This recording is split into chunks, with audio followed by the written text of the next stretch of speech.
गुरुर्विष्णुर्गुरुर्देवो महेश्वरः गुरुः साक्षात् परब्रह्म तस्मै श्री गुरवे नमः।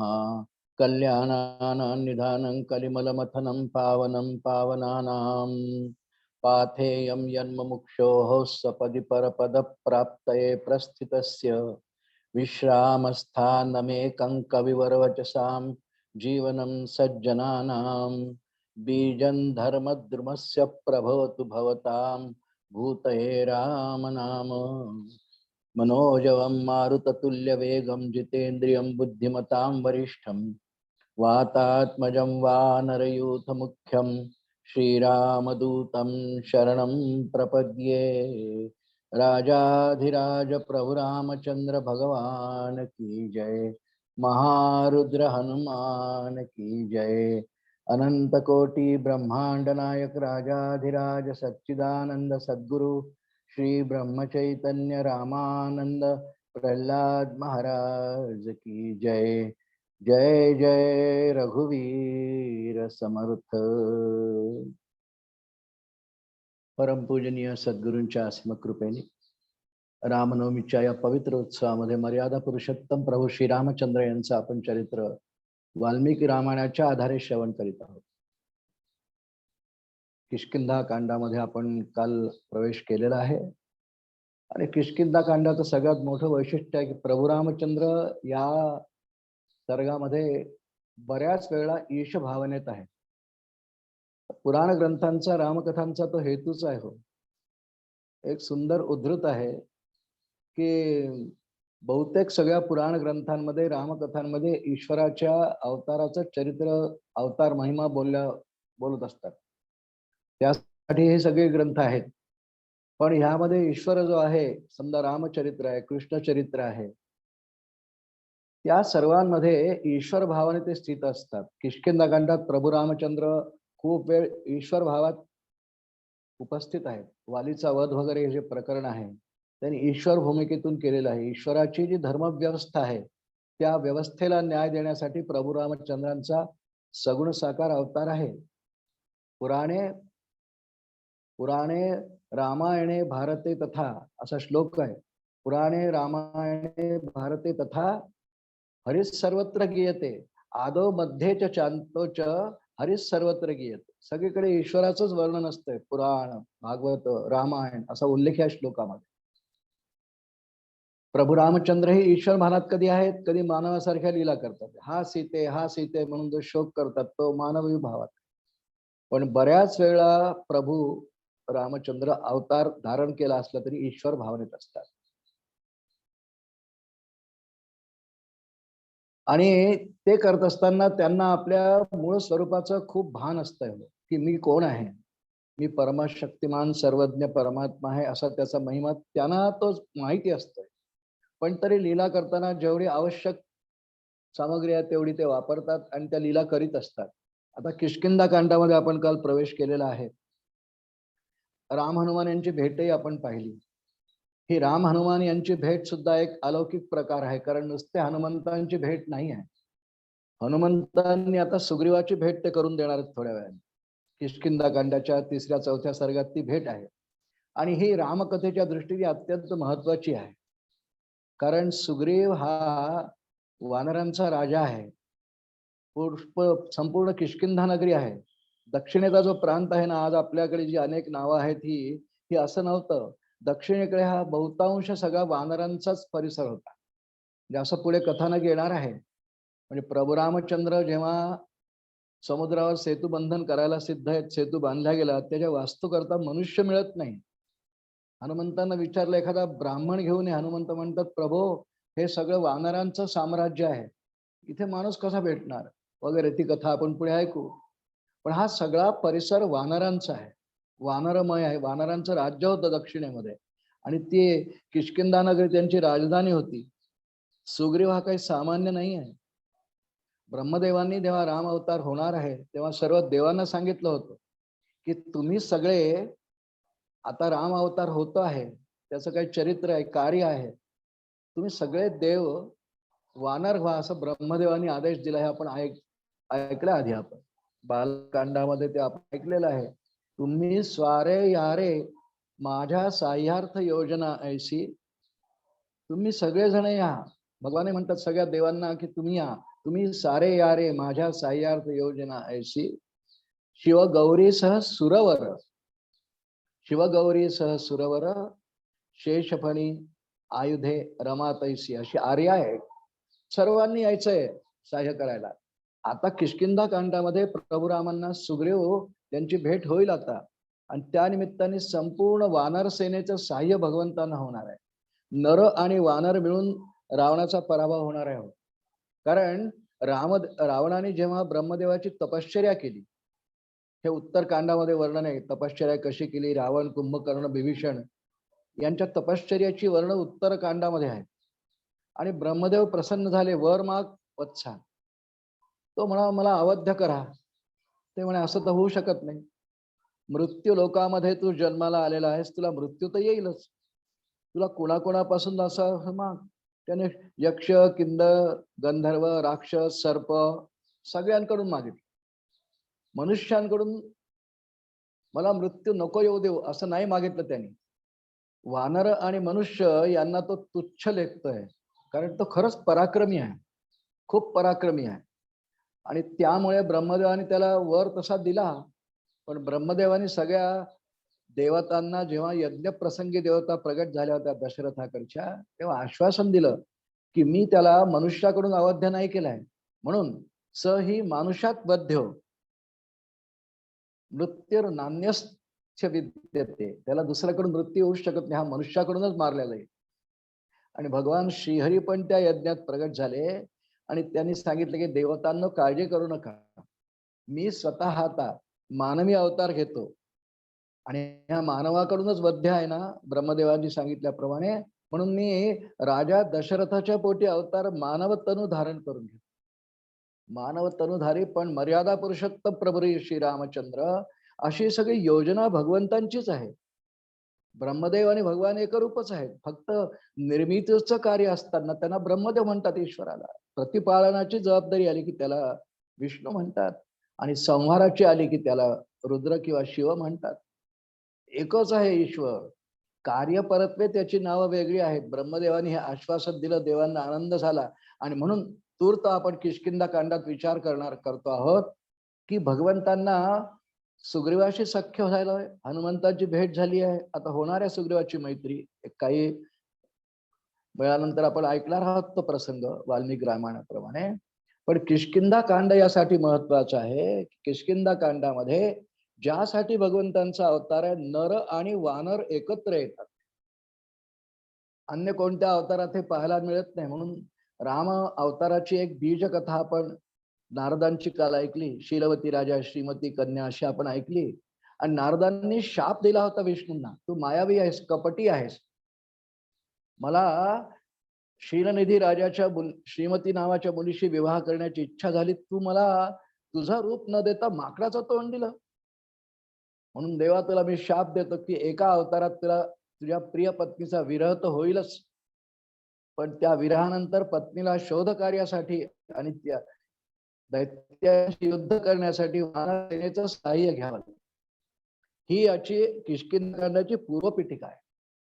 पण रामांची फक्त सुग्रीवाची नाही आहे. सुग्रीव हा काही सामान्य नाही, सूर्याचा अंश आहे. हो, सूर्याच्या अंशाने सुग्रीवाचा जन्म आहे. तेजस्वी आहे, खूप पराक्रमी आहे. त्याच्या जर सगळ्या अस्त्रशस्त्र विद्या आहेत. त्या काळात बहुतांश वानर प्रमुखच तरी सगळे हे अत्यंत बुद्धिमांत होते, शौर्यवान होतेच, पण हे सगळे वेदज्ञ होते. हो, आमच्या हनुमंतांचे पिताश्री आहेत केसरी, काल म्हटले होते अरे आपण, ते काही सामान्य लहान नाहीत, फार पराक्रमी आहेत. केसरींचं चरित्र आहे स्वतंत्र, आणि सुग्रीवांच्या सैन्याचे नायक आहेत. सुग्रीव सैन्य नायक वीरेश्वर एक केसरी नाम, वानर असुरी जाने केले अभ्यस्त रूप यजुस साम. म्हणजे वानरांना सुद्धा वेदविद्या त्या काळात होती. वानरी जमात होती. हो, ते ऋषींकडून वेदविद्या सुद्धा ग्रहण करीत होते. फार ज्ञानी होते सगळे वानर. आज आपण समजतो वानर सेना आपल्या घरावर येते, फळं खातात, त्यांना कच्ची फळं आवडतात. असे वानर नाही, ती एक जमात होती.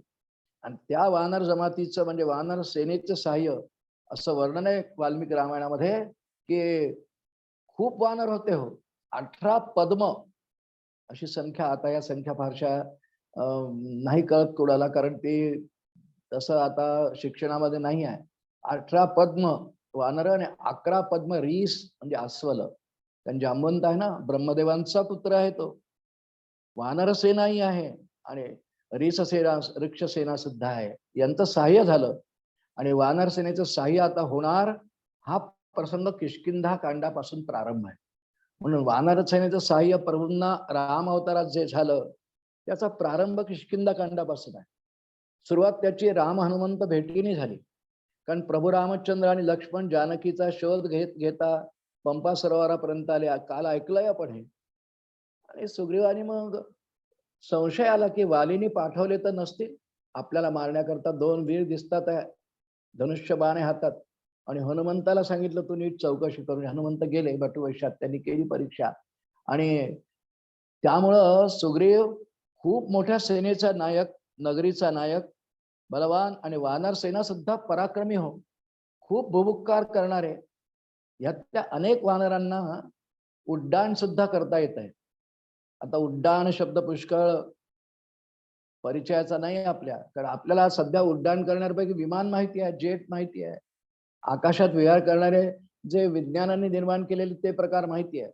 पण कुण्याही माणसाला आज उड्डाण नाही करतायत. पक्ष्यांना करतायत, चिमण्या पण उड्डाण करतात, कावळ्या करतात, घारी करतात. आकाशात विहार करण्याला उड्डाण म्हणतात. ते अनेक वानरांना, सुग्रीवाच्याकडे जितके वानर आहेत त्यापैकी अनेकांना आकाशात उड्डाण करता येतं. हे सगळे वानर हे शाकाहारी असतात.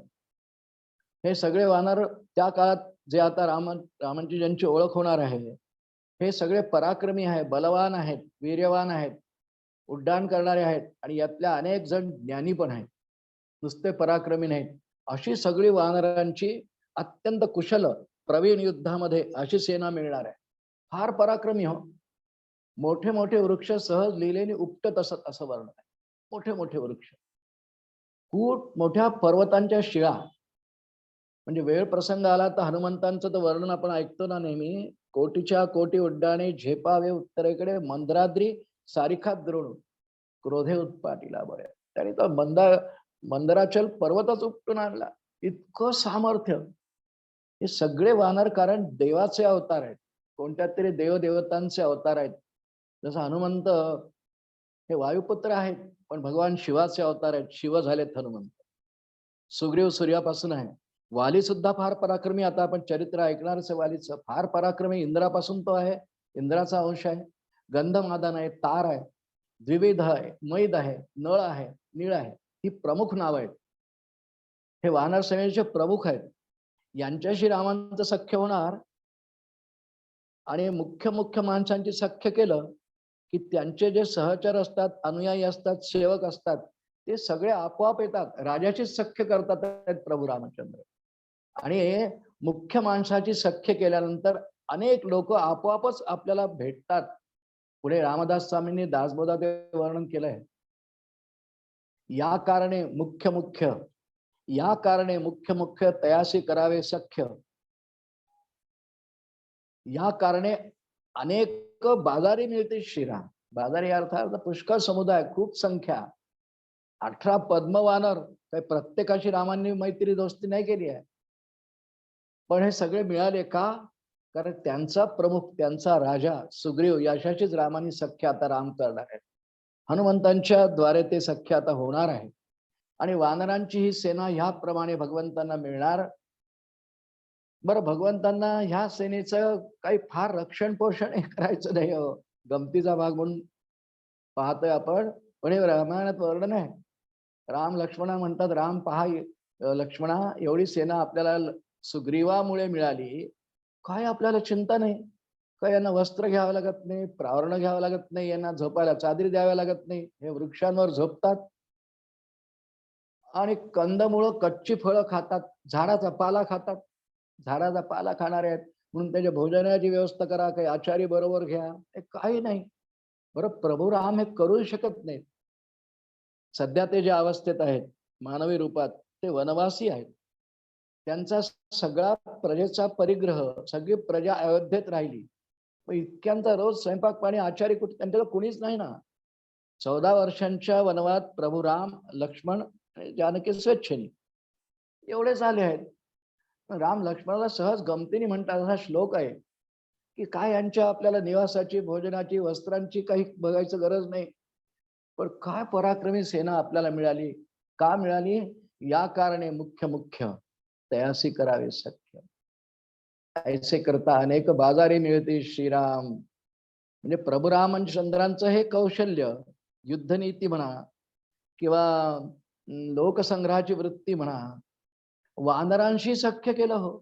म्हणून रामकथा ही अशी आहे की एका दैत्याशी, दैत्याच्या समूहाशी, की ज्यांचे प्रमुख रावण, कुंभकर्ण, इंद्रजित मुख्य आहेत, बाकी तिकडे पुष्कळ कोटी वानर आहेत, राक्षस आहेत, यांचा मुकाबला, यांच्याशी युद्ध करण्याकरता प्रभू रामांनी वानर सेनेचं सहाय्य घेतलं.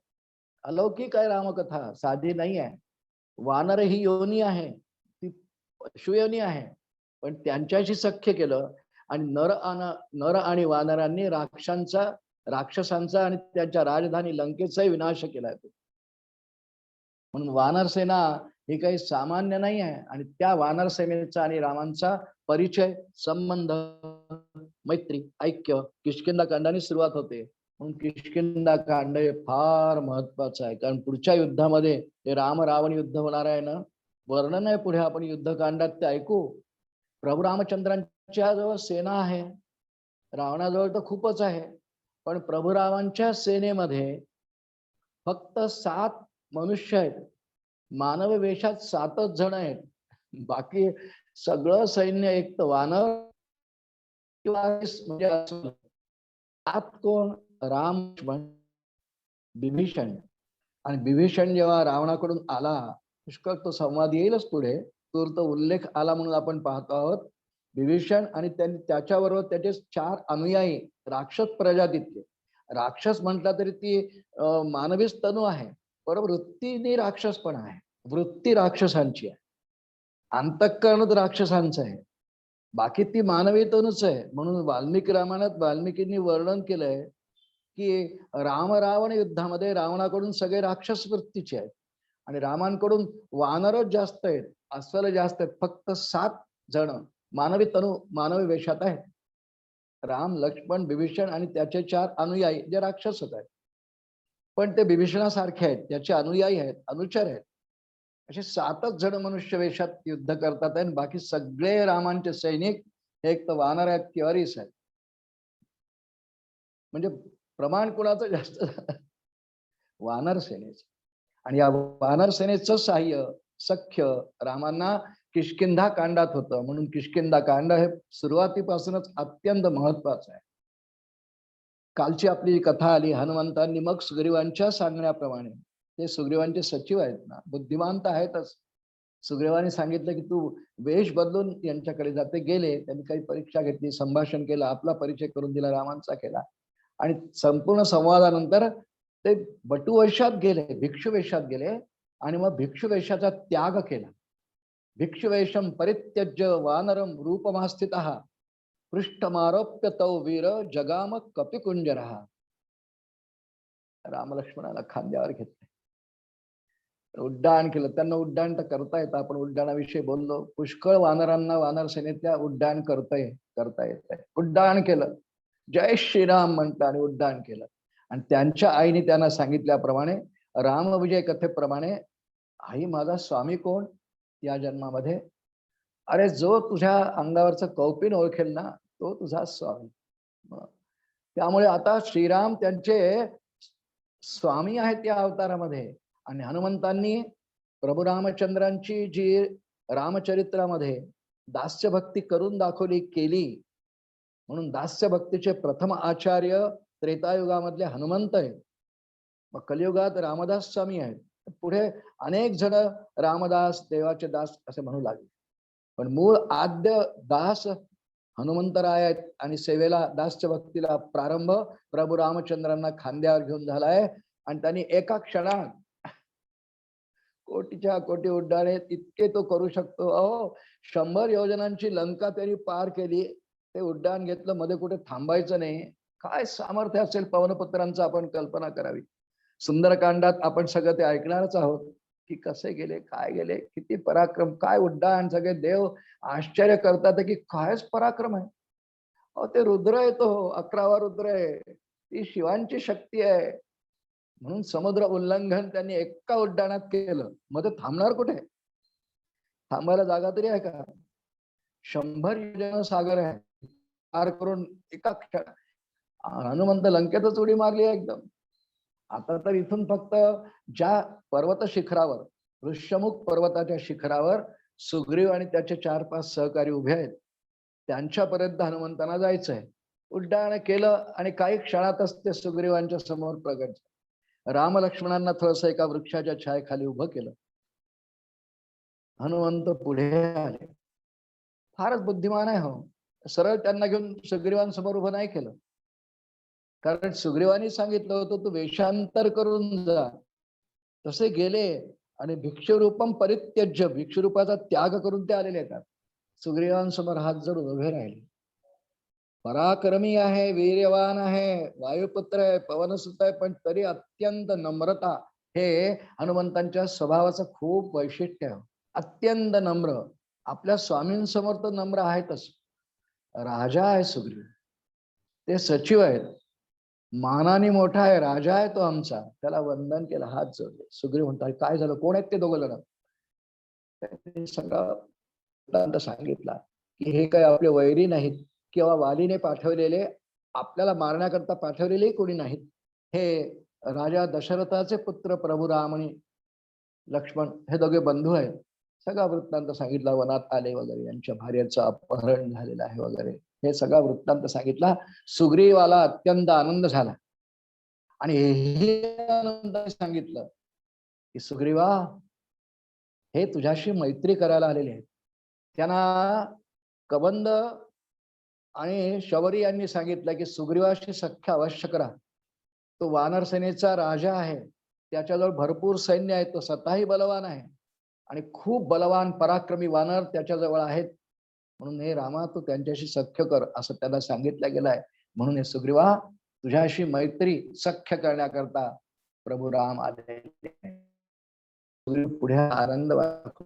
मग सुग्रीवाला हात धरून हनुमंतांनी, ते नळनीळ जांबुवंत आहेतच सोबत, सगळे तेवढेच आहेत बरोबर. नळनीळ जांबुवंत अंगद आणि सुग्रीव इतके सगळे जण आता हनुमंतांनी प्रभू रामांजवळ आणले. ते उभेच आहेत अजून. काय रामाचं चरित्र आहे हो. त्रैलोक्याचा तो स्वामी आहे मूळ स्वरूपामध्ये. ही सगळी सृष्टी निर्मिती त्याची आहे. अनंत गुणांनी संपन्न आहे. प्रत्येक अवतारात वेगळ्या गुणांचं प्रगटीकरण. इथे कोणता गुण दाखवतायत? झाडाखाली उभे आहेत वृक्षाच्या छायेत. काय सिंहासन थोडी देणार आहे तिथे, उभे आहेत. आणि त्यांच्याविषयी वर्णन आहे. कोणताही अवतार असो भगवंतांचा, भागवतात एक श्लोक येतो, यो वा अनंतस्य गुणान अनंता ननुक्रमिष्यन् सतुबाल बुद्धी. यो वा अनंतस्य गुणान अनंता, हरि अनंता गुणही अनंता. तुलसीदास वर्णन करतात. काय गुण त्यांचे, इतके सौम्य आणि इतके करून हास्य आहे मुखावरती. विलोभनीय रूप आहे त्यांचं. घनश्याम हा राम लावण्य रूपी, महाधीर गंभीर पूर्ण प्रतापी, करी संकटी सेवकाचा कुढावा, प्रभाते मनी राम चिंतित जावा. समर्थांनी मनोबोधात म्हणतात घनश्याम हा, लावण्य वयच आहे. सुग्रीवाला ते रूप पाहून आनंद वाटला. हनुमंतांना प्रथम दर्शन खाली घडलंय पंपा सरोवराजवळ. सुग्रीवाला ऋष्यमुख पर्वतावरती दर्शन घडलं आणि हनुमंतांनी रामांविषयी जे सांगितलं अगदी तसाच राम आहे, थोडक्यातच त्यांनी सांगितलं. आणि त्या रूपाकडे पाहत राहिले. वा रामा, तू तर त्रैलोक्याचा स्वामी आहेस, पण काय रूप घेतलंयस. रामांनी सुग्रीवाला अभिवादन केलं. सुग्रीव राम आता मैत्री होणार आहे. अजून मैत्री झालेली नाही, भेट झाली. सुग्रीवांनी वंदन केलं, राम लक्ष्मणांनी प्रति अभिवादन केलं. सुग्रीवांनी आपल्या सहकार्यांची ओळख करून दिली आणि आपण ऋष्यमुख पर्वतावर का आलो हे सांगितलं. रामांचा त्यांचा थोडक्यात परिचय झाला. आता विस्ताराने होईल, पण आधी मैत्री पक्की व्हायला पाहिजे. म्हणून सुग्रीवानी सुग्रीवाने हनुमंतांना सांगितलं, हनुमंता अग्नी प्रज्वलित कर. आमच्या इथे कोणतीही क्रिया अतिशय शास्त्रीय पद्धतीने जर करायची असेल तर अग्नीचं साह्य घ्यावं लागतं. अग्नी साक्ष मानवला जातो. सर्वात सर्वश्रेष्ठ साक्षी या जगतामध्ये अग्नी आहे. कोणत्याही क्रियेला 16 संस्कार आहेत ना आपल्याकडे, कोणताही संस्कार अग्नीशिवाय नाही आहे. कारण अग्निविषयी एक धारणा आहे आमच्या आर्य सनातन वैदिक धर्मामध्ये. राम आणि सुग्रीव यांची भेट अग्नींच्या साक्षीने होणार आहे. आता अग्निविषयी आमच्या संपूर्ण वैदिक जीवनामध्ये, वैदिक तत्वज्ञानामध्ये एक धारणा आहे. अग्नी म्हणजे काही नुसतं आग नाही. अग्नी हा ईश्वर आहे. जातवेद त्याला म्हणतात. कितीतरी वर्णन आहेत. ईशावास्य नावाचं उपनिषद आपल्याकडे श्रोते पुष्कळांना माहिती असेल, वाचले असेल. अग्ने नय सुपथा राय अस्मान विश्वान देव वैवनान विद्वान योध्यस्म जोरास्मेनो भूयिष्टांते नमोक्तिम विधेम. ओम अग्ने नय सुपथा, चांगल्या पथावर आम्हाला ने अशी प्रार्थना आहे ईशावास्यावर. आणि म्हणून कोणतीही मैत्री सख्य करायचं असेल तर शास्त्रीय पद्धती ती अग्नीच्या साक्षाने व्हावं. 16 संस्कारांविषयी बोलणं, यज्ञवेदी, अविवाहाची वेदी पण, व्रतबंधाची पण वेदी ही अग्नीच्या साक्षीने सगळं आहे. कारण अग्नी हा सर्वोत्तम साक्षी आहे. हा सर्वोत्तम साक्षी. काही आणाभाका घ्यायच्या असतील अग्नीच्या साक्षीने, दिव्याच्या साक्षीने. अग्नीचं एक रूप देवाजवळची निरांजनीची ज्योतही होते, समैतली वात ज्योत होते, ते अग्नीचंच रूप आहे. तेव्हा देवाजवळ, मंदिरात, मठात, सद्गुरूंच्या स्थानी काही महत्वाचे निर्णय जर करायचे असतील तर त्या अग्नीच्या साक्षीनेच असतात. राम आणि सुग्रीव यांची भेट आता अग्नीच्या साक्षीने. सुग्रीवाने हनुमंतांना सांगितलं, हनुमंता अग्नी प्रज्वलित करा. आता हनुमंतांजवळ सामर्थ्य सर्वांजवळ त्या काळी होतं. हो, त्या काळची त्रेतायुगातली गोष्ट आहे. कुठे आगपेटीचा कधी शोध तरीच होता काय लायटर आगपेटी असं नव्हे. हनुमंतांनी वृक्षाच्या 2 फांद्या आणल्या आणि घर्षणाने अग्नी निर्माण केला. घर्षणाने अग्नी उत्पन्न होतो बरं का. वृक्षांच्या फांद्यामधून, वाळल्या फांद्यांमधून अग्नी उत्पन्न होतो. आमच्या इथे जितके यज्ञ, याग, मख हे होतात ना, खरी शास्त्रीय पद्धत मंथनीतून अग्नी निर्माण करणे हे आहे. मंथा म्हणतात त्याला. त्याला अरणी असते, एक मंथा असतो आणि त्याला अरणी मंथनच म्हणतात. ती अरणी त्या मंथ्यात घालायची आणि काही नारळाचा कथ्या वगैरे ठेवायचा आणि खूप घर्षण करायचं, अग्नी निर्माण होतो. आणि मुळात जे खरी याज्ञिकी करणारे आहेत, याज्ञिक माणसं, त्यांना ही क्रिया येते. त्यांच्याजवळ अरणी आणि मंथा असतोही. म्हणून यज्ञज्वाला प्रज्वलित होण्यापूर्वी जो अग्नीचा स्फुल्लिंग लागतो तो अरणी मंथनातून तयार होत असतोय. 2 वृक्षांच्या फांद्या हनुमंतांनी आणल्या, ते एकावर एक असल्या, त्याचा अग्नी तयार झाला आणि तो तयार झाल्या त्या फांद्या खाली ठेवल्या. त्याच्यावर नंतर एकदा थोडा अग्नी प्रदीप्त झाल्यानंतर त्यात काही इतर काड्यावर त्यांनी टाकल्या असतील, ज्वाळा निर्माण झाल्या. आणि आता काय कशी कशी देवाच्या लीला आहेत बघा. ततोग्निम दीप्तमानंतो चक्रतुश्च प्रदक्षिणम. वाह, प्रभू रामचंद्रांनी सुग्रीवांचा हात धरला हातामध्ये. ओम अग्नेनय सुपथा राय अस्मान विश्वान देव वैनान विद्वान. अग्नेनय सुपथा. आणि हातात हात घेतला. ततोग्निम दीप्यमानंतो, अग्नी प्रज्वलित झाल्यानंतर चक्रतुष्ट प्रदक्षिणम, त्या अग्नीला 3 परिक्रमा केल्या आहेत. कारण अग्नी पुरुष आहे, तो परमात्मा आहे. त्याच्या साक्षीने आता आपण मैत्री करतोय. आपलं सख्य होणार आहे, सुहृद होणार आहोत, परस्परांची कामं करू आपण. आणि दोघांवरही संकट आलेलीच आहेत. याच्याही भार्याचा अपहार झालेला आहे.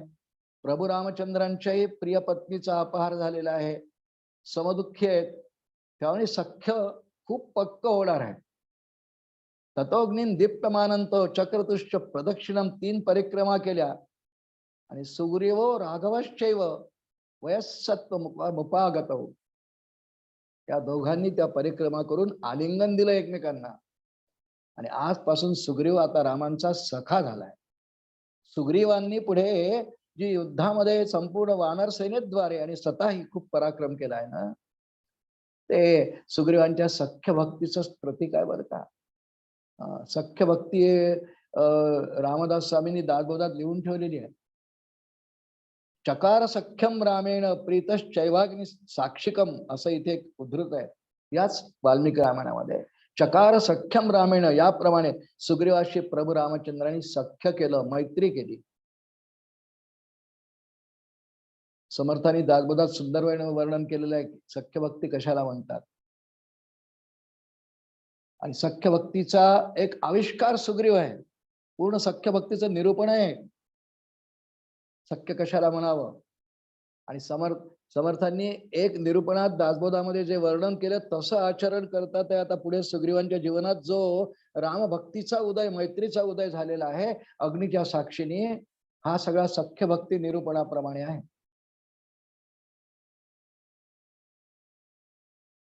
फिरणं झालं, आता काही चर्चा व्हायला पाहिजे. आता रामांना तिथे बसायला लावलं पाहिजे. उभेच आहेत आतापर्यंत. आधी वृक्षाखाली उभे होते, आता परिक्रमा केल्या. काही परिचय वाक्य परस्पराशी उभं राहूनच बोलले. आणि सुग्रीवांनी विचार केला की हा प्रभू आहे, आता माझा सखा झालाय, याला बसायला आसन तर द्यायला पाहिजे. म्हणून असं वर्णन आहे वनामध्ये त्या वानरांजवळ कुठे आसन इत्यादी सामग्री हो, पण हा प्रभू आहे, त्रैलोक्याचा स्वामी आहे, आता माझा सखा आहे, मला सहकार्य करणार आहे. काय तर सत्कार मान हे तर गोष्ट वेगळी. आणि हे ऋष्यमुख पर्वताच्या शिखरावर आहेत, त्याचं राज्य हिसकावून घेतलेलं आहे. वास्तविक सुग्रीव तसा वैभव संपन्न आहे. त्याच्या पिताश्रीकडून त्याला जे राज्य आहे ते वालीने हिसकावून घेतलेलं आहे. वाली राजा आहे सध्या, किष्किंधा नगरीचा राजा वाली आहे. हे यांना हाकलून दिला घरातून. ती आता कथा तो बोलणारच आहे. पण आसन द्यायचं आहे. आणि वर्णन केलंय वाल्मिकींनी, सुग्रीवानी रामांना बसायला एक शाल्व वृक्षाची फांदी दिली आसन म्हणून. काय चरित्र आहे भगवंताचं. आणि हनुमंतांनी लक्ष्मणाला चंदन वृक्षाची फांदी दिली. वनातच आहे ऋष्यमुख पर्वतावर, शाल्व वृक्षही असेल, चंदन वृक्षही असेल. आणि प्रभू रामचंद्र शाल्व वृक्षाच्या फांदीवर बसले, लक्ष्मण चंदन वृक्षाच्या फांदीवर बसला. आणि लक्ष्मणाने जवळच्या एका वृक्षाची फांदी तोडली आणि सुग्रीवाला दिली. तो राजा आहे ना, त्यांनी खाली बसायचं नाही. तिघही जण मग त्या वृक्षांच्या फांद्यांवर बसले. आणि आता आपसामध्ये चर्चा सुरू झाली. विचार विनिमय नव्हे, चर्चा. आता मैत्री झाली. पण सुग्रीवाला प्रभू राम म्हणतात, तुझ्या दुःखाचं काय कारण, काय तुझ्यावर दुःखाची आपत्ती आली, जरा सविस्तरपणे सांग सुग्रीवा. हनुमंतांनी सांगितलंय, पण तू तुझ्या मुखातून सांग. आणि सुग्रीवानी आपल्या दुःखाची कहाणी प्रभू रामांना मग सांगितली. सुग्रीव म्हणतो, देवा, वाली माझा सख्खा भाऊ आहे. वृक्षराजा आहे, त्याच्या आमच्या पित्याचं नाव आहे. फार पराक्रमी आहे देवा वाली. आणि हा पराक्रमी असल्यामुळे मायावी नावाचा एक दैत्य आहे देवा, दुंदुभीचा भाऊ आहे. हे मयासुराचे पुत्र आहेत. हा मायावी दैत्याचं केव्हा तरी एकदा वालीशी खूप भांडण झालं देवा. एका स्त्रीवरून भांडण झालं. तोही पराक्रमी आणि वालीही पराक्रमी. आणि त्या मायावी नावाच्या दैत्यानी एक वेळा रात्रीच्या वेळी, मी तेव्हा वालीजवळच राहत होतो तेव्हा, आणि सख्खे भाऊ होता. आणि या मायावी नावाच्या दैत्यानी एकदा मध्यरात्रीच्या वेळेला वालीला युद्धाचं आवाहन केलं. पराक्रमी आहे वाली, आणि कोणी युद्धाला जर आवाहन केलं तर पराक्रमी पुरुषांनी नाही नसतंय म्हणायचं. मध्यरात्री मोठी गर्जना, भुभुक्कार ऐकू आला. आणि वाली आपल्या महालाच्या बाहेर आला. पाहिलं तर मायावी युद्धासाठी बोलत आहे. कोणत्या तरी एका स्त्रीवरून त्यांचं भांडण झालं. आणि वाली त्याच्या पाठोपाठ धावायला लागला. त्यांच्यात खूप युद्ध झालं तेव्हा. द्वंद्व युद्ध झालं, गदा युद्ध झालं, सगळे अस्त्रशस्त्र वापरल्या गेले. दोघंही पराक्रमी, काही निर्णय लागेना.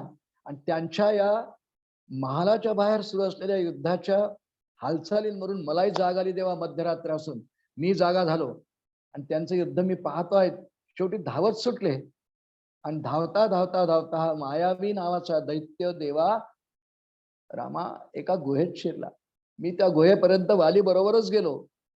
तिथे वाली मला म्हणाला, सुग्रीवा, तू आता गुहेत येऊ नकोस. मी या मायावी नावाच्या दैत्याचा समाचार घेऊन लगेच येतो, तू बाहेरच उभा राहा. ज्येष्ठ भ्राता बंधू, मी त्याची आज्ञा पाळली आणि बाहेर गुहेच्या उभा राहिलो तेव्हा. खूप दिवस झाले. आतून भुभुक्कार गर्जना आरोळ्या येत होत्या. मोठी गुहा होती देवा. अंधार होता. 1 महिना युद्ध चाललं देवा. आणि 1 महिन्यापर्यंत वाली बाहेर आला नाही त्या गुहेतून. आणि शेवटी 1 महिन्यानंतर त्या गुहेमधून देवा रक्ताचा मोठा लोट बाहेर आला.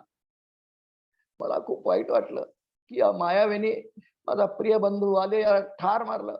खूप वाईट वाटलं, मला दुःख व्हायला लागलं. पण आता बाहेर येईल आणि मला सुद्धा ठार करेल या भीतीने म्हणा, सुरक्षितता म्हणून म्हणा, मी त्या गुहेच्या दारावरती एक खूप मोठी शिळा आणून ठेवली आणि गुहेचं दार बंद करून टाकलं. परत आलो राज्यात, सर्वांना वार्ता सांगितली की असा असा वाली त्या गुहेत गेला. सगळं वर्णन सांगितलं देवा.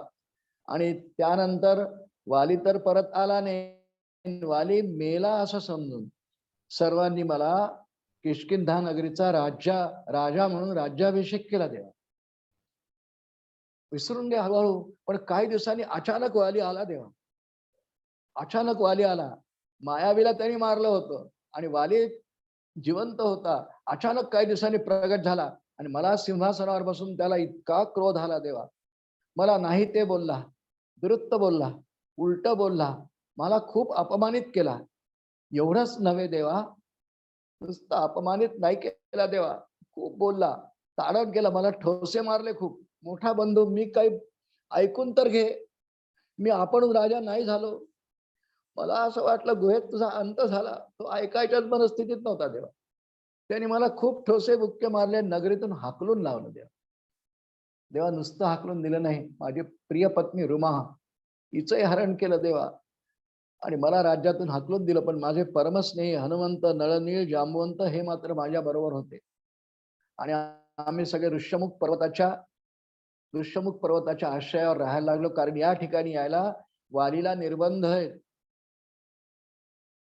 या ठिकाणी यायला वालीला निर्बंध आहेत देवा. अशी सुख.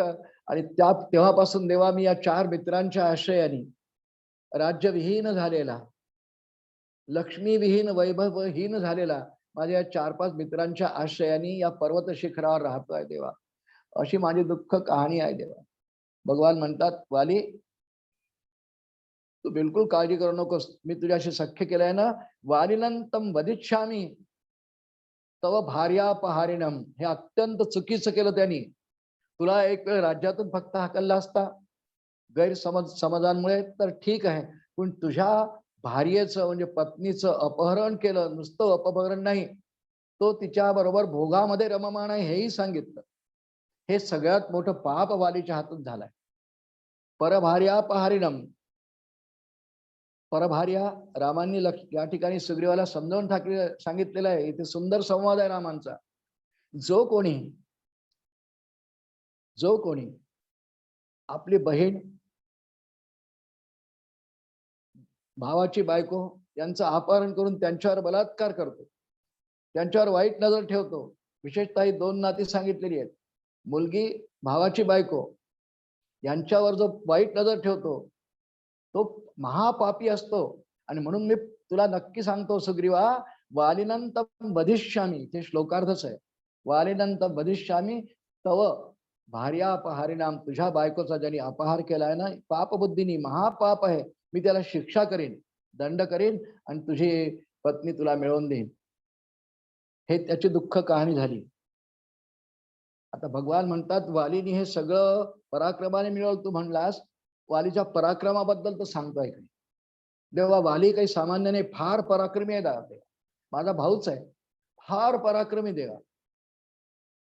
या मायावीचा जो बंधू होता त्याचं नाव दुंदुभी. हा दैत्यच होता. याच्यामध्ये पण खूप युद्धाची गुरमी असायची नेहमी. आणि माझ्यासारखा बलवान युद्ध करणारा कोणीच नाही, अशी दुंदुभीला खूप मोठी अभिमानाची जाणीव झाली होती, अहंकार झाला होता. आणि तो आधी इंद्राकडे गेला. दुंदुभी, माझ्याशी युद्ध कर. इंद्र म्हणाला, अरे मी तर काही युद्ध करत नाही बाबा, तू फार पराक्रमी आहेस. तू एक काम कर, तू सागराकडे जा. हा समुद्र पुरुषाकडे गेला. समुद्र महापराक्रमी आहे. एक लाट अंगावर आली तर पूर्ण जहाज उलट होऊन जातं. फार पराक्रमी समुद्र पुरुष. समुद्र म्हणाला, मी पण तुझ्याशी युद्ध करत नाही, तू हिमालयाकडे जा. हिमालयाकडे गेला. हिमालय हा पुरुष बलाढ्य केवढा मोठा उंच हो, केवढा इतका उंच पर्वत नाही. हिमालय म्हणाला मी पण तुझ्याशी युद्ध नाही करू शकत. तू एक काम कर, दुंदुभीला सांगतात आहेत, तू वालीकडे जा. वानरांचा सेनापती वाली राजा आहे, तो वृक्षराजा पुत्र आहे. वृक्षराजा पुत्र आहे, पराक्रमी आहे, बलाढ्य आहे. तो तुझी युद्धाची खुमखुमी तो नाहीशी करेल. आणि त्याप्रमाणे दुंदुभी वालीकडे आला. त्याने आव्हान दिलं वालीला, माझ्याशी युद्ध कर.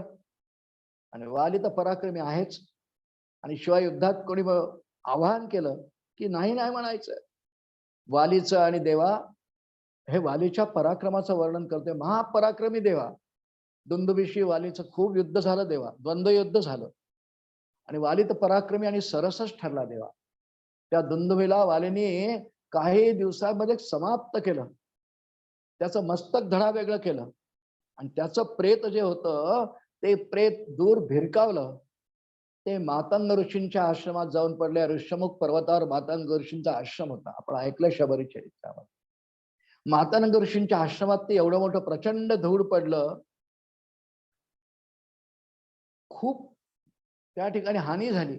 मातंग ऋषींना कळलं की कोणी केलंय कृत्य, म्हणे वालीने केलंय, एका राक्षसाचा प्रेत तिथे भिरकावलाय.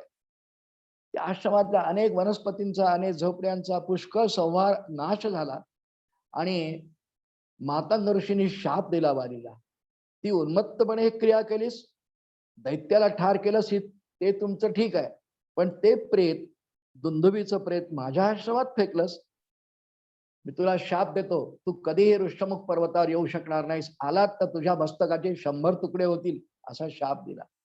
आणि म्हणून देवा वाली या ऋष्यमुख पर्वतावर येऊ शकत नाही. आम्हाला माहित होतं, म्हणून आम्ही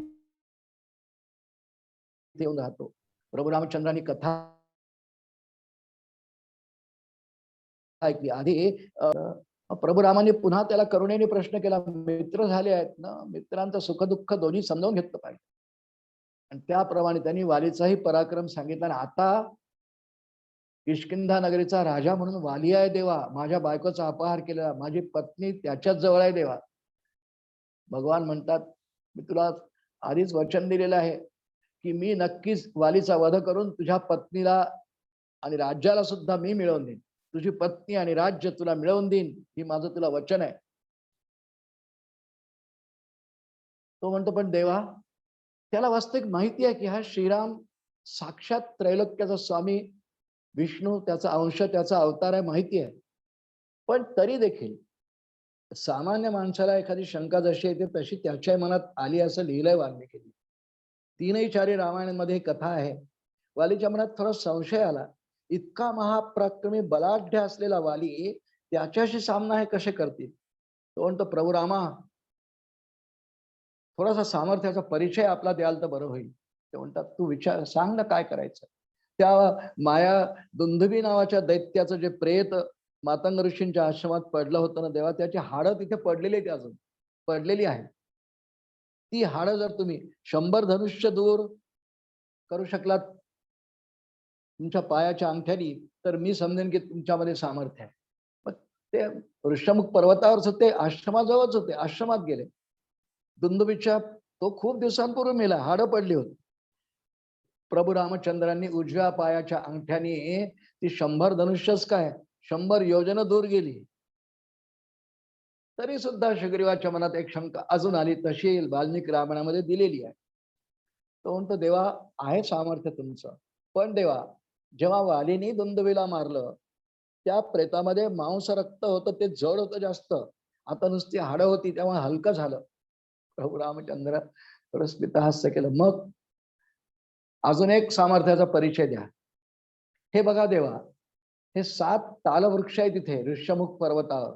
तालवृक्ष 7 आहेत, एका रांगेत सारख्या उंचीचे, खूप उंच होते. वालिया जेव्हा इथे येत असे तेव्हा 7ही तालवृक्षांना एकाच वेळी खदा खदा खदा हलवत असे. मोठे प्रचंड वृक्ष, बुंदे एवढे मोठे मोठे. जर तुम्ही एकाच बाणाने हे 7 तालवृक्ष भेदन करू शकला, तर मी समजेन की तुम्ही सामर्थ्य संपन्न आहात आणि वालीला तुम्ही मारू शकाल, असं मला खात्री पटेल देवा. त्यांनी विनम्रतेनेच म्हटलंय, ते आव्हान चॅलेंज नाही दिलंय. तर देवा मला खात्री पटेल, कारण वाली फारच पराक्रमी आहे देवा. प्रभू हसले फक्त. लक्ष्मणा, आण मला धनुष्य आणि बाण. बाण तुणीर दिले. प्रभुरामांनी एकच बाण, कारण सगळ्या अस्त्रशस्त्र देवता त्यांच्या अंतःकरणात आहेत, हे ऐकलंय आपण. विश्वामित्रांनी दिलेली सगळी अस्त्र त्यांच्या मनामध्ये स्थित आहेत, आणि त्यांनी त्या अस्त्रांना सांगितलंय की जेव्हा मला गरज पडेल तेव्हा तुम्ही प्रगट व्हा. आणि त्याप्रमाणे प्रभू रामचंद्रांनी एक दिव्य बाण धनुष्यावर लावला, 7 तारवृक्षांकडे नेम धरला आणि एकच बाण मारला. एकाच बाणाने 7ही तालवृक्षांचा छेद केला. त्यानंतर तो बाण पृथ्वीत गेला, तिथून पुन्हा आला आणि प्रभू रामचंद्रांच्या भात्यामध्ये स्थित झाला. एकाच बाणाने 7 तालवृक्षांचं भेदन केलं. सुग्रीवाची पूर्ण भ्रांती फिटली. सुग्रीवाने साष्टांग नमस्कार घातला. देवा, मला खात्री पटली की आता वालीचा अंत नक्की होणार. देवा, मला आता खात्रीच पटली. मी पुन्हा तुला सांगतोय. राम त्याला म्हणतात, मी पुन्हा तुला सांगतोय, तुझ्या प्रिय पत्नीला आणि राज्याला मी मिळवून देईन आणि वालीचा वध करीन. हा राम कधी असत्य बोलत नाही. आजपर्यंत मी असत्य भाषण केलेलं नाही आणि भविष्यातही करणार नाही. सुग्रीवा, इथे प्रभू रामचंद्रांच्या तोंडी वाल्मिकीने सुंदर श्लोक घातलाय. अनृत नोक्त पूर्वम मे. अनृत, अनृत म्हणजे असत्य. अनृतम नोक्त पूर्वम मे न उक्त पूर्वम मे. मी कधी आधी बोललो नाही असत्य. अनृत नोक्त पूर्वम मे न च वक्ष्ये कदाचन एतत्ते प्रतिजानामी. प्रतिज्ञा घेतात. सत्येनैव शपाम्यहम. मी प्रतिज्ञापूर्वक सांगतो, मी आजपर्यंत कधी असत्य भाषण केलं नाही, भविष्यातही करणार नाही. तुझी भार्या तुला नक्की मिळवून देईल वालीचा वध करून, हे माझं वचन घे. त्याला तर आता खूप आनंद वाटला. खाली बसले आहेत. अजून काही बोलणं सुरू आहे सामोपचाराचं. अजून काही वालीला युद्धाचं आव्हान नाही. मध्ये एक सुंदर प्रसंग आहे वाल्मिकी रामायणामध्ये. अध्यात्म रामायण आहे ते, रामविजयतही आहे. सुग्रीव रामानं म्हणतो, रामा, काही दिवसांपूर्वी मी आणि माझे सगळे हे सहचर मित्र आम्ही ऋषमुख पर्वताच्या माथ्यावर असताना अचानक आकाश मार्गातून कोणीतरी चाललंय, विलाप करते आहे, एक स्त्री, असं आम्हाला दिसलं देवा. आम्ही पाहत होतो असं दुरून, आणि अचानकपणे त्या स्त्रीनी एका उपवस्त्रामध्ये घालून काही अलंकार आमच्याकडे टाकले देवा. ते झेलले आम्ही वर्षावर आणि ते देवा सुरक्षित ठेवले आहेत. मला असं वाटतं देवा की ते अलंकार जानकीचेच असावेत. भगवान म्हणतात, आण लवकर बघू दे. भगवंतांना पुन्हा जानकीची आठवण बऱ्याच वेळानंतर झाली, कारण मध्ये प्रसंग तालवृक्ष छेदन वगैरे विसरले नाही. जखम आहेत. हाण ते अलंकार लवकर, मला बघू दे. जानकी, जानकी, पुन्हा विलाप. मध्येच ईशभावाने, कारण 7 तालवृक्षांचं भेदन ईशभानाशिवाय नाही होऊ शकत. कर्तुम अकर्तुम अन्यथा अकर्तुम, तिन्ही शक्तींचा स्वामी असलेला ईश्वर म्हणजे आता प्रभू राम ईश्वर भूमिकेत जाऊन दोन्ही गोष्टी लीलेने केल्या. दुंदुबीचं प्रेत पायाच्या नखाने उडवलं आणि 7 तालवृक्षांचं छेदन केलं. ईश्वर भूमिका. पुन्हा मनुष्य भूमिकेत आले. आणि ते अलंकार लवकर, मला बघू दे. आणले आतून, सेवकाला पाठवलं, गुहेमध्ये ठेवलेले ते अलंकार आणले. उत्तरीय उघडलं आणि ते सगळे अलंकार पाहिले. जवळ घेतले रामाने. राम पुन्हा रडायला लागले, सीते, सीते, सीते. प्रत्येक अलंकारात त्यांना सीतेचं दर्शन होत आहे. डोळ्यातून अश्रू येतात आहे. आठवण अजून ताजी झाली आहेच ती. एका मनुष्याप्रमाणे एखाद्या मनुष्यावर जर असा प्रसंग जीवनात आला तर तो जेवढा विलाप करेल तेवढा सगळा भगवान करतात. लक्ष्मणाला दाखवले, बघ लक्ष्मणा, जानकीची आभूषण बघ, किती दिवसांनी बघायला मिळतात. बघ लक्ष्मणा, ही जानकीची आभूषण आहेत ना, तू पण ओळख. सगळी आभूषण जानकीचीच आहेत ना, ओळख. काय प्रसंग आहे. प्रभू रामांनी सुग्रीवानी समोर ठेवलेली आभूषण पाहून विलाप केला आणि लक्ष्मणाला सांगितलं की तू बघ, ही आभूषण जानकीचीच आहेत की नाही, तू पण एकदा चिकित्सा परीक्षा कर की जानकीचीच आहेत म्हणून. लक्ष्मणाने जवळ घेतले आणि लक्ष्मणांच्या तोंडी जो श्लोक वाल्मिकीने घातलेला आहे, हा अत्यंत सुसंस्कृत माणसाच्या मनात नेहमी असायला पाहिजे.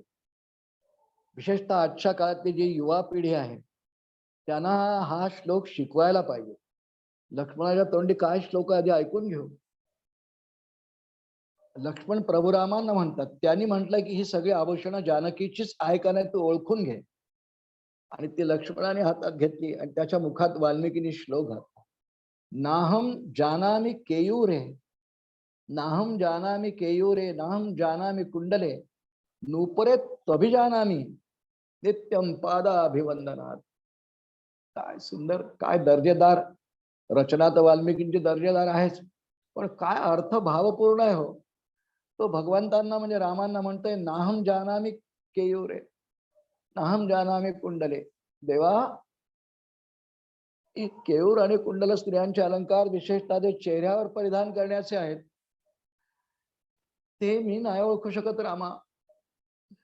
पण नूपुरेत अभिजानामी, नूपुर हा पायांमध्ये घालण्याचा, जसं जोडवे ज्याला म्हणतो आपण, तसा एक स्त्रियांच्या अलंकाराचा प्रकार आहे.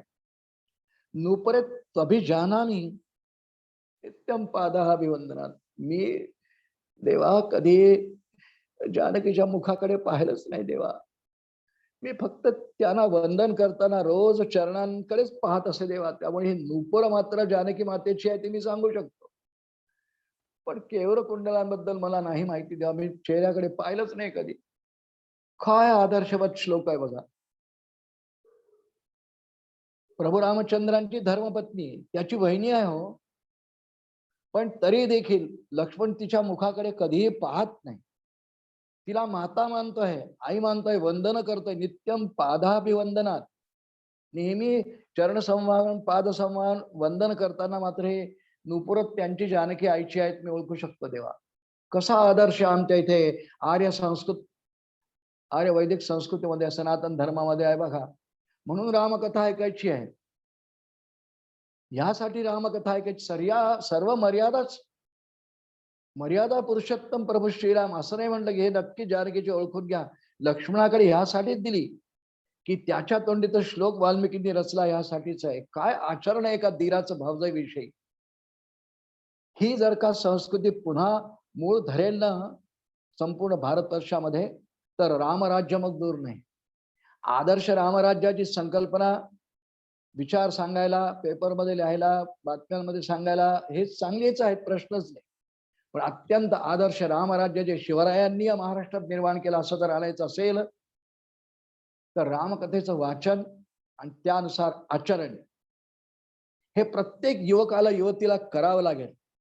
त्याशिवाय आदर्श रामराज्याची संकल्पना सिद्धीला नाही जाऊ शकत. आदर्श रामराज्याची एकंदर संकल्पना शस्त्रागार, शय्यागार, उपवन, वन यांनी नाही आहे. मनुष्य स्वभावांचे चित्रण, एकमेकांची वागणूक, परस्पर संबंध, त्यात असलेली शालीनता, त्यात असलेली सुसंस्कृतता, ह्यातून ती फार प्रभावीपणे जनतेसमोर मांडून सांगण्याची गरज आहे. आणि असे सगळे विचार जर का खूप प्रतिपादन होत गेले आणि ते अंतःकरणात रुजत गेले तर तसं आचरण पुढच्या पुढच्या पुढच्या पिढ्यांकडून होणार आणि मग रामराज्याची जी संकल्पना आहे ती साकार होऊ शकेल. नाहम जानामि केयूरे, नाहम जानामि कुंडले. काय दर्जेदार श्लोक. आणि त्यावेळच्या लक्ष्मणाच्या अंतःकरणाची एकंदर भूमिका जानकी मातेबद्दल काय आहे, एका श्लोकातून वाल्मिकींनी किती स्पष्टपणे आणि चांगल्या प्रकारे रचना केली आहे बघा. लक्ष्मणाने फक्त तेवढं म्हटलं. प्रभू रामचंद्रांना मात्र ह्या प्रसंगातून खूप दुःख झालं.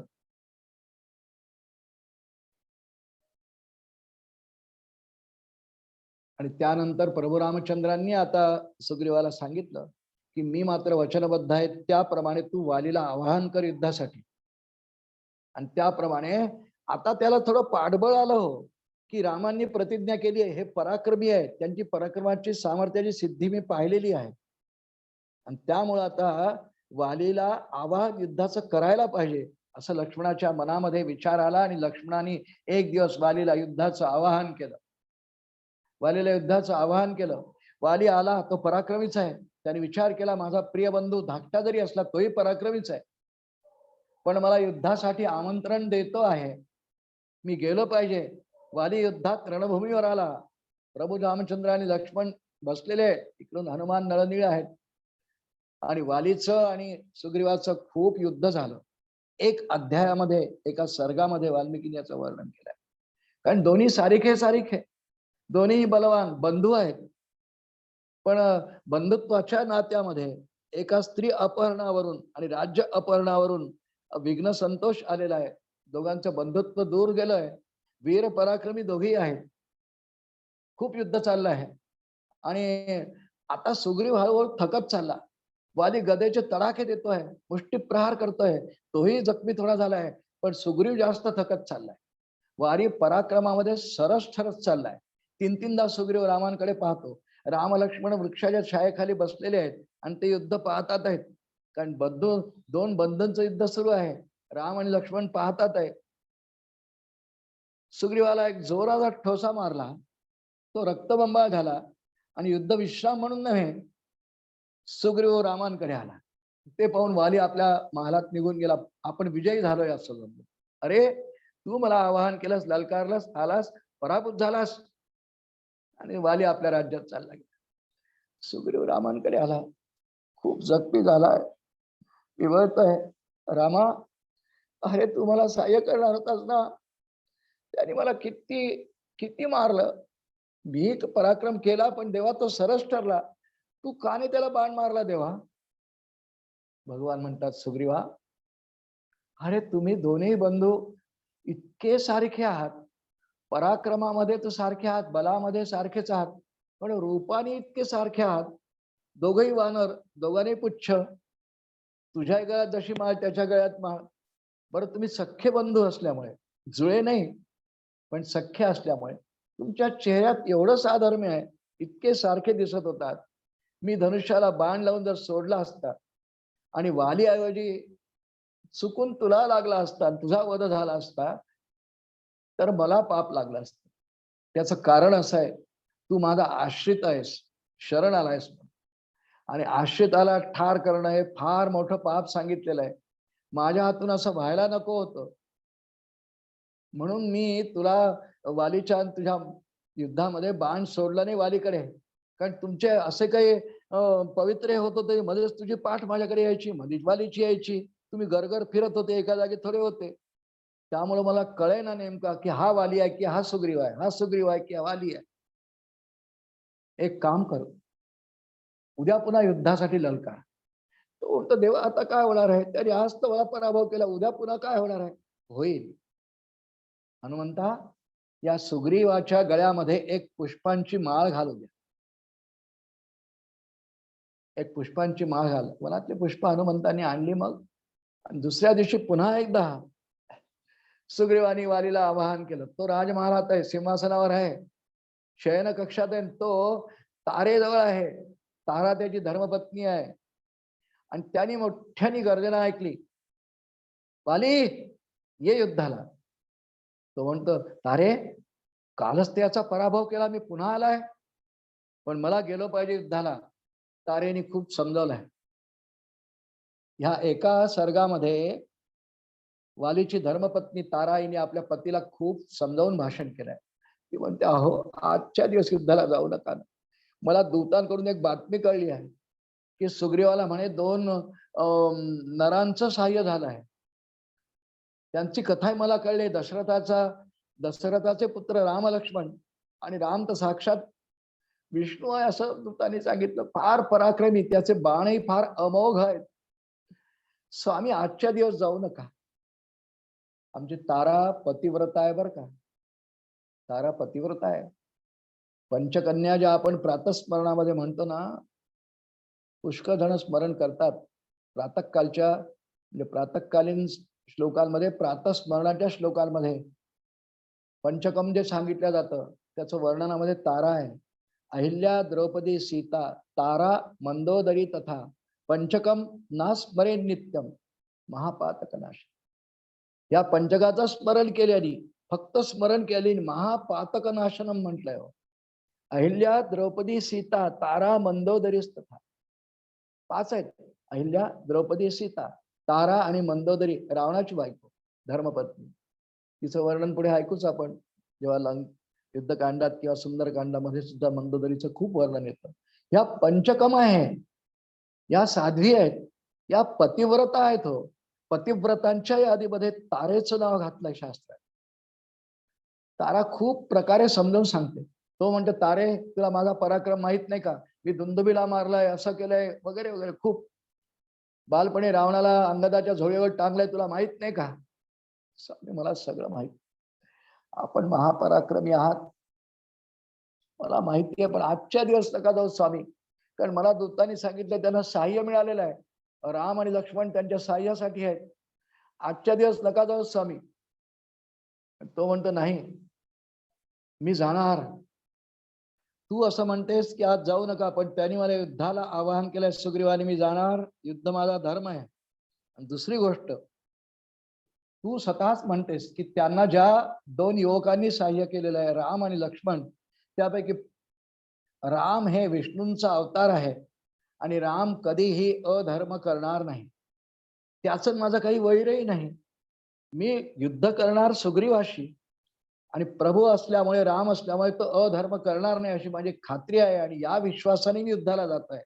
सुग्रीवाला मी आत्ता समाप्त करून येतो. काल त्याला सोडला, पण आज मात्र त्याला मी संपवल्याशिवाय राहणार नाही.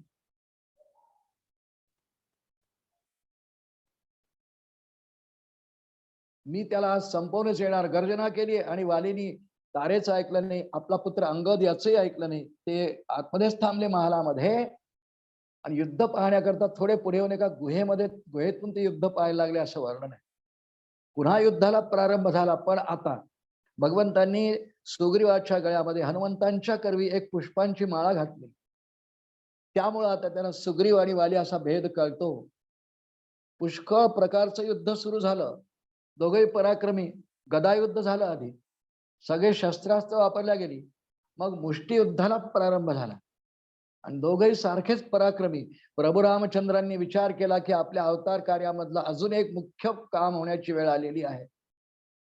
लक्ष्मणाकडे पाहिलं, नुसतं पाहिलं, आणि कधीही प्रभू रामचंद्र, असं वर्णन आहे वाल्मिकी रामायणामध्ये, लक्ष्मणाच्या पायावरती एक आपला पाय ठेवून मग युद्ध करीत असत. सहचर आहे हो, बहिश्चर प्राणच आहे. लक्ष्मणो लक्ष्मी संपन्नो बहिप्राण इवापरहा. बालकांडात श्लोक आपण ऐकलाय. लक्ष्मण लक्ष्मी संपन्न बहिप्राण, त्याच्याकडे फक्त कटाक्ष टाकला, धनुष्य हातात घेतला. युद्ध खूप घनघोर सुरू आहे. सगळे देव आकाशातून पाहतात आहे हो, कारण तो इंद्राचा अंश आहे. इंद्राचा अंश घेऊन वानर झालाय तो रामकार्यासाठी. रामकार्यातच आहे तो, कारण त्याचा वध होणार, आणि त्याचा वध झाल्यामुळे सुग्रीवाला अजून उत्साह येणार की रामाने माझ्या पत्नी आणि राज्य मला मिळवून दिलं, त्यासाठी माझ्या प्रिय बंधूचा सुद्धा वध केला. म्हणून वाली वधानी सुग्रीवाचा उत्साह, बल आणि रामाच्या बद्दलचा असलेलं सख्य अजून वृद्धिंगत होणार आहे. आणि म्हणून देवतांना सुद्धा त्याचा आनंद आहे की सुग्रीवाचा आनंद वृद्धिंगत होणं, उत्साह वृद्धिंगत होणं हे पुढच्या रामकार्यासाठी फार आवश्यक आहे. देवता सगळे आकाशात उपस्थित आहे. वाली कमी पराक्रमी नाहीच, खूप पराक्रमी, पण तरी देखील प्रभू रामचंद्रांनी धनुष्यावर बाण लावला, आणि आता ते वालीचा वेध घेऊ शकतात, कारण सुग्रीवाच्या गळ्यात पुष्पमाळ आहे. रामांनी बाण काढला. अचूक अनुसंधान, एक बाणी एक व्रती एक पत्नी व्रत धारण केलेले प्रभू रामचंद्र बाण सोडला, आणि सप्पकन येऊन तो वालीच्या हृदयातच मोठ्याने विव्हळला, आणि एखाद्या पर्वताप्रमाणे धाडकन जमिनीवर कोसळला. आणि तो जमिनीवर कोसळल्याबरोबर प्रभू राम लक्ष्मण त्या ठिकाणी धावत गेले. वैर संपलाय. मरणांतानी वैरानी निवृत्तानी न प्रयोजनम, असं पुढे रावण वधाच्या वेळी श्लोक आहे रामांच्या तोंडात. आता त्याचा मृत्यू जवळ आलेला आहे. आता वैर नाही. रामाने धनुष्यबाण ठेवून दिलं. धावत धावत धावत गेले, आणि वाली रडतोय, विलाप करतोय, रामांना प्रश्न विचारतोय, रामा माझं आणि माझ्या भावाचं युद्ध सुरू आहे. माझं आणि माझ्या भावाचं युद्ध सुरू आहे. तू का मध्ये पडलास? तू ईश्वर आहेस ना? तू अधर्म कसा केलास? माझं आणि भावाचं माझ्या वैर आहे, तुझं माझं काय वैर आहे? खूप सुंदर भाषण वालीने केलंय. मग पुढे रामांनी पण सुंदर भाषण केलंय. वाली म्हणतो, देवा, या संपूर्ण जगतामध्ये कलहाची 3च कारणं शास्त्राने मानली आहेत. जमीन, स्त्री आणि धन. जमीन, स्त्री आणि धन या तीन गोष्टींमुळेच देवा कलह निर्माण होतात. पण आपल्या दोघांमध्ये ते तीन बद्दल काही नाही देवा. धनही नाही, स्त्री नाही. तू तरी मला का मारलंस? हा अधर्म का केलास तुला मी स्पष्ट विचारतोय देवा. आता माझा मृत्यू होईल, त्यानंतर जनरीतीप्रमाणे हे माझं सगळं राज्य सुग्रीवाला मिळेल, हे फार उचित होईल देवा. हे उचितच आहे. माझ्या मृत्यूनंतर किष्किंधा नगरीचं राज्य सुग्रीवाला मिळणं हे उचितच आहे. पण तू मात्र माझा वध अधर्माने केलास, हे उचित नाही देवा. आणि यानंतर प्रभू रामांचं खूप एक प्रदीर्घ भाषण आहे. ते म्हणतात, वाली दुष्टा ऐक, मी काहीच अधर्म केला नाही आहे. मी ईश्वरच आहे.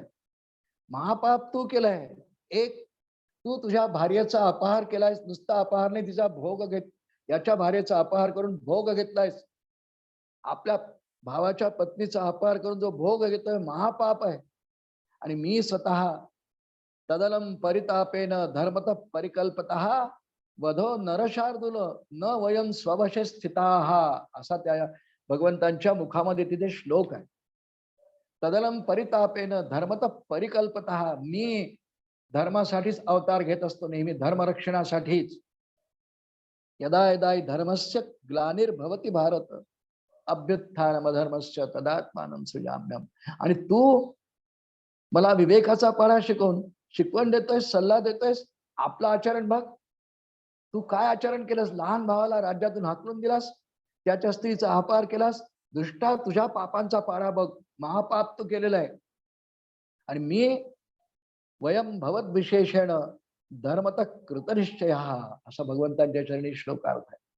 वयम भवत विशेषण, या संपूर्ण सृष्टी भावाचं कल्याण व्हावं यासाठी मी युगायुगात अवतार घेत असतो आणि अधर्माचा नाश करत असतो. माझं ईश्वरीय कार्यच आहे. तू नीट विचार कर की अधर्म तू केलास आणि मी अधर्म केला म्हणतोस. न वयम स्ववशे स्थिता, हे जे वचन आहे, मी स्ववशे म्हणजे आपल्या मनाने आचरण नाही करू शकत. स्ववशे याचा अर्थ धर्मानुसारच आचरण करायला मी अवतार घेतल्यानंतर कटिबद्ध असतोय. आणि धर्माविरुद्ध आचरण करणाऱ्यांचा नाश करणं हे माझ्या अवताराचं कार्य असतंय. अधर्म तू केलास आणि उलट मला म्हणतोयस की अधर्म केलास म्हणून. आणि त्यावरून एक लक्षात ठेव वरती अजून, तू काही जरी केलं तरी तू एक शाखा मृग आहेस. वानराला शाखा मृग म्हणतात. मी क्षत्रिय आहे आणि क्षत्रियांना मृगयेचा अधिकार शास्त्राने दिलेलाच आहे. म्हणून तू माझ्यावर आक्रमण केलं काय, न केलं काय? तुझं माझं वैर आहे का, नाही आहे का? तू एक वानर म्हणजे शाखा मृग असल्यामुळे तुझे हत्या करण्यामध्ये मला काही दोष लागत नाही, कारण मी क्षत्रिय आहे आणि मृगयेचा मला अधिकार आहे. वालीला हळूहळू हे सगळं रामांचं बोलणं धर्मयुक्त भाषण पटत चाललंय. आणि शेवटी वालीने प्रभू रामांजवळ हात जोडले. देवा, मला कळलं देवा, माझं आचरण चुकलंय देवा. मी काही राम म्हणतात तुझा विनाकारण वध नाही केले. तस्मात त्वं निहतो युद्धे मया बाणेन वानर अयुद्धम प्रतियुद्धन वा यस्मात शाखा मृगोसी शाखा मृगयसी. तू वानरच आहेस, झाडावरती राहणारा शाखा मृग म्हणतात त्याला. मी मारलं तुला तर काय, मला काही पाप वगैरे नाही. शेवटी खूप त्याला वाईट वाटलं. कृतकर्मांचा पश्चाताप झाला आणि आपला सबला पापाचा पाळा त्याच्या डोळ्यासमोर उभा राहायला लागला. देवा, पटलंय त्याला. असं लिहिलंय वाल्मिकींनी की त्याला शेवटी आपलं सगळं आचरण पटलं. मी पाप केलं कळलं. प्रभू राम त्याला म्हणतात, हे वीरा, तू वीर आहेस, पराक्रमी आहेस. आता तुझा मृत्यू जवळ आलेला आहे, त्यामुळे मृत्यू समय तरी शोक आणि मोह काढून टाक. आणि त्यांचं सगळं हे रडणं बिलगणं ऐकून तारा, अंगद हे जवळ आले. त्यांच्या बरोबर अजूनही काही वानर आहेत. इतर वानर तारेला म्हणतात, अंगदाला पुढे नेऊ नका, हा राम त्यालाही मारून टाकेल. तारा म्हणते, नाही मारणार. अंगदाने काहीच अपराध, दोष, अधर्म केलेला नाही, का मारतील त्याला? जवळ आले. खूप विलाप तारा करती आहे. प्रभूंनी तिचंही सांत्वन केलं. आणि त्यानंतर वालीनी प्रभूंनी त्याला सांगितलं रामांनी की शोक आणि मोहाचा त्याग कर अंतस्समयी. आणि एखादा महापापी जर आपल्या पापांचा प्रायश्चित्त घेत असेल पश्चात्तापूर्वक, तर तो पूर्ण पापातून निवृत्त होतो. म्हणून तू पश्चात्तापूर्वक आता आहे शोक मोह अंतःकरणातून काढून टाक, तुला उत्तम गती मिळेल असा माझा आशीर्वाद. त्याला खूप प्रभूंचं ते धर्मयुक्त भाषण पटलेलं आहे. आणि वालींनी रामांना एकच विनंती केली, रामा फक्त या अंगदाकडे लक्ष दे, माझा पुत्र आहे, पराक्रमी आहे, तुला युद्धात खूप सहाय्य करेल. अरे रामा, तू ज्यासाठी मला मारलंस ते कारण मला कळलंय, जानकीचं हरण झालंय ना. अरे मला येऊन जर आधी सांगितलं असतं, सुग्रीवाशी मैत्री केली ना, माझ्याशी जर केली असती, तर त्या रावणाला मी लहानपणी माकडासारखं खेळवलंय, माझ्या अंगदाच्या पाळण्यावर बांधला होता, त्याला मी तुझ्या समोर आणला असता किंवा ठार सुद्धा मारलं असतं. देवा, असो माझा मृत्यू जवळ आलेला आहे, तो तुझ्या बाणाने झाला, यात माझं सार्थक आहे देवा. आता मी चित्तातून पूर्ण शोक मोह काढून टाकतो. मोह फक्त अंगदाबद्दल होता. रामाने सांगितलं अंगदाची काळजी करू नकोस, हा सुग्रीव अंगदाची नीट काळजी घेईल. तारेला सांगितले की तुझी सुद्धा काळजी हा सुग्रीव नीट घेईल, काळजी करू नका. मी त्याला सांगितलेलं आहे सुग्रीवाला की कोणाशी वागणूक कशी ठेवावी, सुग्रीवाला रामाने समजावून सांगितलंय नंतरच्या अध्यायांमध्ये. आणि संपूर्ण शोक आणि मोह यातून निवृत्त होऊन वालीने प्रभू रामांच्या मांडीवर आपला प्राण त्याग केला. उत्तम गती त्याला मिळाली. त्याचे सगळे उत्तर क्रिया सुग्रीवांकडून प्रभू रामांनी करून घेतल्या. आणि त्यानंतर याच्या पुढच्या पुष्पात आपण श्रवण करू. अंगदाला राज्याभिषेक होणार आहे, पण वाली आमच्या गदिमांनी फार सुंदर या प्रसंगाचं केलंय वर्णन. त्यांची तर वाणी काय हो आणि रचना काय. वाली वदना खल निर्धारण असं पद आहे इथे गीत रामायणामध्ये. वाली वदना खल निर्धारण, आणि दुष्टांचा नाश, परित्राणाय साधूनाम विनाशाय च दुष्कृताम धर्म संस्थापनार्थाय संभवामी युगे युगे. भगवद्गीता जी सांगते ना, विनाशाय च दुष्कृताम, त्याप्रमाणे भगवंतांनी राम अवतारामध्ये दुष्ट वृत्तीच्या वालीचा त्या पराक्रमाची स्तुती केली आहे हो, पण त्याच्या दुष्ट वृत्तीचा निषेध केला आणि संपूर्ण जगताला शिकवलाय. परभार्यापहारिणाम वारिणं त्वं वदिष्यामि तव भार्यापहारिणम.